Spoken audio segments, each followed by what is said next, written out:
When I go to art markets, I love collecting vendors through their business cards and socials. Check out these artists I met and the stuff I got at the Drive-In of the Dead. First up is the Brothers in Blood podcast. I bought this VHS tape from them. Next up is VCR TV. He had a bunch of pulp horror books and VHS tapes. I got this tape because it's very shiny. I've never seen a VHS tape with foil before. The 13th floor is a comic book and collectibles shop. They are working towards opening a brick and mortar and had a great collection to thumb through. Cheap Thrills, if you're looking for collectibles, some books. 5% of the sales they make go to Dementia Support Northwest. One of the authors that was there was Adam Andrews Johnson, from superheroes whose powers can be stolen if you eat their brains to folk horror with clowns. I got this sticker for free, and who doesn't love Pinhead? Another cool author that was there was Alexis L. Carroll. You should check out her debut novel, When Her World Went Away, or some of her awesome art. Sean Winchell is the author of a book called Googly Eye, which I really liked the cover of, and it was very creepy. Leah Campbell's latest book is Sagebrush Baby. She writes unhinged romance and fiction. I really dug her neon vibes. Payne Craven was also there, and if you like spicy monsters, this is the author for you. Wolf Tea Creations had some incredible jewelry made with bone, metal, and feathers, very folk horror, forest witch vibes. Treading Water Perfume was incredibly passionate about balancing scents to create incredible unorthodox blends. Next up is Creepy Girl Trap. They definitely trapped me. They had all kinds of cool stuff, including this zine I got. I'm really excited to read that. Next up is Junkyard Witch, who had a bunch of really cool patches, including this one that we got for a friend. I also really loved their Pride Flag pumpkins. Might have to go back and buy one. Next up is Heartless Batty, a multi-medium creating creature. They had some really lovely crochet items, my favorite being a big old green eyeball. It was cool. Fairies Fancy had lovely sparkly horns that you could wear with clips or magnets.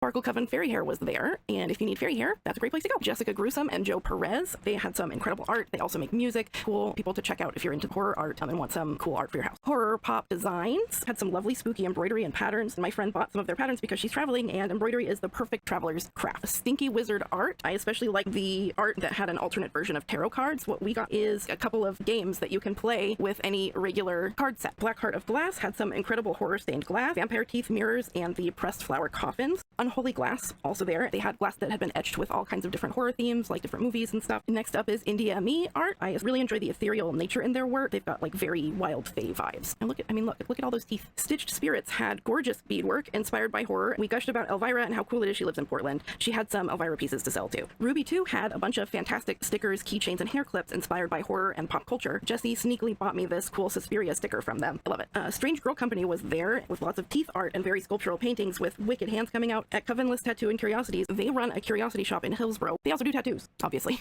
I have a VHS tape that I do not remember who I got it from, but I got this copy of Deliverance. I was so sick from the heat, and I'm really sad because they had a bunch of other tapes. There were a lot of vendors with VHS tapes that I really wanted to go back to, but the sun made that impossible for me. So I really hope I see some of these vendors again at some other events. I really, really loved this one. Really had a great time. Special thanks to the Blood Brothers for putting on this market. I really hope they do it again. It was a lot of fun.